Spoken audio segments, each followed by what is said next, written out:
రక్షణ అనే పదానికి అర్థం నువ్వు 100 పాపాలు చేస్తే ఆ 100 పాపాలకి పడాల్సిన శిక్ష నుండి ఈ లోకంలో నుండి నువ్వు తప్పింపబడతావని అర్థం కాదు. అసలు ఆ అర్థమే లేదు. అది రాబోయే లోకాల గురించి చెబుతుంది తప్ప ఈ లోకంలో నువ్వు అనుభవించాల్సిన కర్మ గురించి చెప్పట్లా. మీకు కొన్ని ఉదాహరణలు చెప్తాను ఇప్పుడు బైబిల్లో నుండి. ఉదాహరణలు ఒకటి బైబిల్లో రక్షింపబడిన కొంతమందిని మీరు చూడండి. ఉదాహరణకి దొంగ రక్షింపబడ్డాడు. ఎవరు రక్షింపబడ్డాడు? దొంగ, సిలువపై ఉన్న దొంగ రక్షింపబడ్డాడు. రక్షింపడ్డాడా లేదా? రక్షింపడ్డాడు. అతనికి శిక్ష ఏమన్నా తొలగించబడిందా? ఇహలోకపు శిక్ష ఏమైనా తొలగింపబడిందా? అరే నువ్వు రక్షింపబడ్డావు కాబట్టి ఓం ఫాట్ అని ఒక మాట అనేసి సిలువ నుంచి ఆ చిన్నోడు దూకేసి పారిపోయి ఒక్కసారిగా ఏమైనా రక్షింపడ్డా? యోహాను సువార్త తీయండి ఒకసారి, అక్కడ ఏం జరిగిందో. రక్షింపబడిన తర్వాత ఏం జరిగిందో ఒకసారి మీరు అందరూ తీయండి. 19వ అధ్యాయం యోహాను సువార్త 32. ఏమంటే మళ్ళా చెప్తున్నాను, ఈ వచనం సమయానికే దొంగ క్షమాపణ వేడుకున్నాడు యేసుప్రభు వారిని. అయ్యా నీ రాజ్యంతో కూడా వచ్చినప్పుడు నన్ను జ్ఞాపకం చేసుకో అన్నాడు. యేసుప్రభు కూడా ఐ ఫర్గివ్ రా నాయనా అని అన్నాడు. ఆ సంభాషణ అంతా పైన అయిపోయింది. 32వ వచనంలో ఏం జరుగుతుందో చూడండి. కాబట్టి సైనికులు వచ్చి ఆయనతో కూడా సిలువేయబడిన మొదటివాడి కాళ్ళను, రెండోవాడి కాళ్ళంటే ఆడెవడు? రక్షింపబడ్డోడా రక్షింపబడనివాడా? యేసుప్రభు నమ్మినోడా నమ్మనోడా? నమ్మినోడే. ఆ రెండవ వాని కాళ్ళు కూడా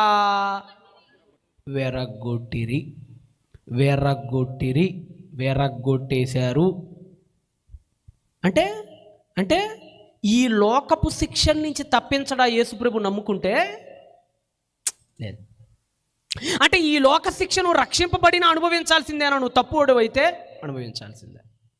అంటే యేసుప్రభుని నమ్ముకున్నంత మాత్రాన ఆ దొంగతనానికి పడాల్సిన సిలువ శిక్షణ అయితే యేసుప్రభు వారు ఏం చేయాల? ఇప్పుడు వాడు దొంగ అండి, వాడు ఇప్పుడు దొంగ, ఆ దొంగకి సిలువ శిక్ష వేశారు. వీడు రక్షింపబడినంత మాత్రాన సిలువ శిక్ష నుంచి ఆయన తప్పిలా యేసుప్రభు. ఇక్కడ పడాల్సిన ఎంత శిక్ష పడాలో అంత శిక్ష ఆడికి పడింది. యేసుప్రభుని నమ్మిన తర్వాత కూడా వాడి కాళ్ళు ఎరగొట్టారు. యేసుప్రభుని నమ్మిన తర్వాత కూడా వాడి రక్తం అంతా కారిపోయింది. యేసుప్రభుని నమ్మినా సరే వాడు సచ్చాడు. యేసుప్రభుని నమ్మినా సరే ఆయన పాతి పెట్టేశారు. అంటే యేసుప్రభుని నమ్మినంత మాత్రాన ఈ లోకపు శిక్ష తప్పిద్ది అని బైబిల్ మనకు ఎక్కడా చెప్పట్లేదు. ఈ శిక్ష కంటిన్యూ అవుతూనే ఉండిద్ది.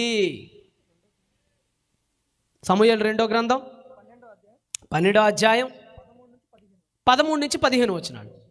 సమూయేలు 2వ గ్రంథం 12వ అధ్యాయం 13వ వచనం నుంచి 15వ వచనం వరకు.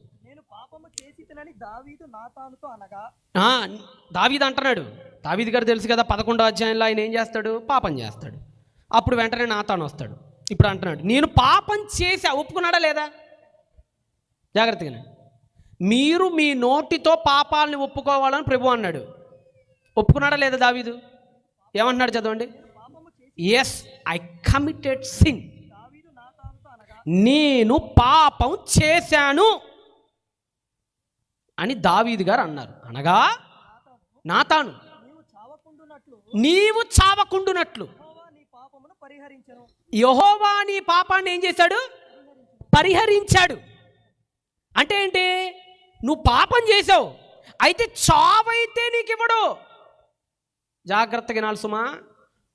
దావీదు, నువ్వు పాపం చేసావు, నువ్వు ఒప్పుకున్నావు కనుక చావైతే దేవుడు నీకు ఇవ్వడు, కానీ శిక్ష మాత్రం ఇస్తాడు. నీ పాపం పరిహరించును. అయితే ఇంకా అవ్వలేదు అక్కడ. అయితే అంటే ఇంకేదో పెడతాడు దేవుడు అక్కడ షరతు.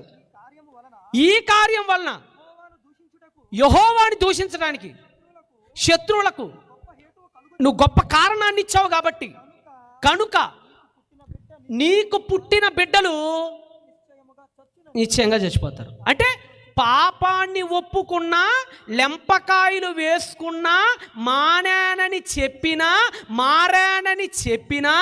ఈ లోకపు శిక్ష నుంచి తప్పించవయ్యా? నో.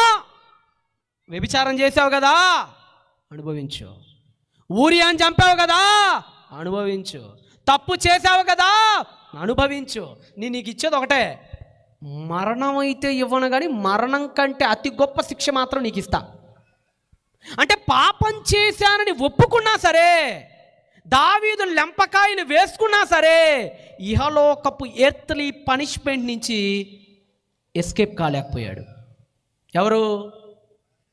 దావీదు గారు. అపోస్తలుడేం పౌలు ఉన్నాడు. అపోస్తలుడేం పౌలు బతికున్నప్పుడు స్టెఫెన్ రాళ్ళు తీసుకొని కొట్టి చంపాడు. అపోస్తలుడైన పౌలు గారు బతికున్నప్పుడు ఎందరో చెరసాల్లో వేశాడు. అంతే కదా. ఎక్కడ వేసాడట అపోస్తలుడైన పౌలు వీళ్ళందరినీ? ఎక్కడ వేసాడట? 8వ అధ్యాయం అపోస్తల కార్యాల గ్రంథం తీయండి ఒకసారి. అపోస్తల కార్యాల గ్రంథము 8వ అధ్యాయము. బైబిల్ చాలా జాగ్రత్తగా చదవాలి. బైబిల్ ప్రశ్నించిన వాళ్ళకు కూడా చాలా జాగ్రత్తగా అర్థమయ్యేటట్టుగా చెప్పాలి. 8వ అధ్యాయం 3వ వచనం. సౌలైతే ఇంటింటాజొచ్చి పురుషులను స్త్రీలను ఈడ్చుకొని పోయి చెరసాలలో వేయించి ఏం చేశారటండి? అపోస్తలుడైన పౌలు గారు వాళ్ళందరినీ ఏం చేశాడట? ఇంటింటికి జొచ్చి ఈడ్చుకుపోయారట. ఈడ్చుకుపోయాడట. ఆ పదం చూడండి. ఈడ్చుకుపోయి ఏం చేశారట? చెరసాలలో వేయించారట. జాగ్రత్తగా రండి. అంటే అపోస్తలుడైన పౌలు గారు వీళ్ళందరినీ కూడా ఈడ్చుకుపోయాడు, చెరసాలలో వేయించాడు. ఆ తర్వాత కాలంలో మీ అందరికీ తెలుసు, స్టెఫెన్ రాళ్ళు తీసుకుని అదే అధ్యాయం 7వ అధ్యాయం చివరి వచనంలో, ఆ పైన 7వ అధ్యాయం చివరి వచనంలో స్టెఫెన్ గారిని ఏం చేస్తారు? ఏమేం చేశాడో నాకు మళ్ళీ 3 చెప్పండి. 1, రాళ్ళు తీసుకొని కొట్టి చంపాడు. 2, స్త్రీలను కూడా ఏం చేశాడు?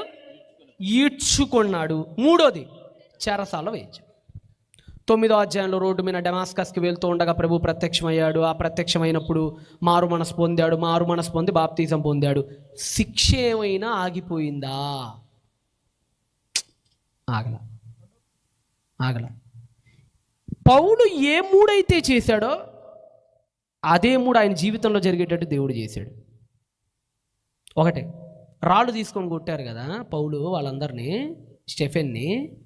ఇదే పౌలుని ఈకొనియా లుస్త్రాలో సేవ చేసేటప్పుడు రాళ్ళు తీసుకొని కొట్టి కొట్టి కొట్టి కొట్టి తరిమారు. చచ్చిపోయాడేమో అని అనుకొని ఊరి శివారులో విసిరేసి వెళ్ళిపోయారు. రాళ్ళు తీసుకొని కొట్టి చంపాడు. రాళ్ళ కుప్ప వచ్చి ఆయన మీద పడింది, చెల్లుకు చెల్లు. అంతేకాదు, వీళ్ళని ఏం చేసుకుపోయాడని చదువుకున్నారు మీరు ఇప్పుడు? ఈడ్చుకుపోయారు. అక్కడ పదాన్ని కూడా మీరు చూడండి ఇప్పుడు ఒకసారి. అపోస్తల కార్యాల గ్రంథము 16వ అధ్యాయము 19కి రండి. అపోస్తల కార్యాల గ్రంథము 16వ అధ్యాయము 19కి రండి.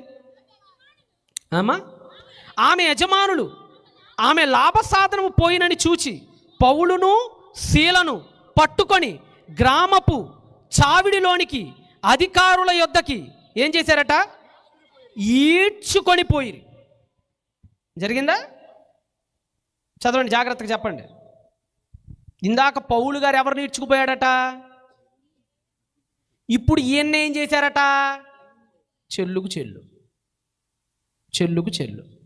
3, అపోస్తలుడైన పౌలుని ఎక్కడ వేశారు? చెరసాల. చివరికి అపోస్తలుడైన పౌలు ఎక్కడికి వెళ్ళిపోయాడు? ఒకసారి అది కూడా చూడండి. ఇదే అపోస్తల కార్యాల గ్రంథము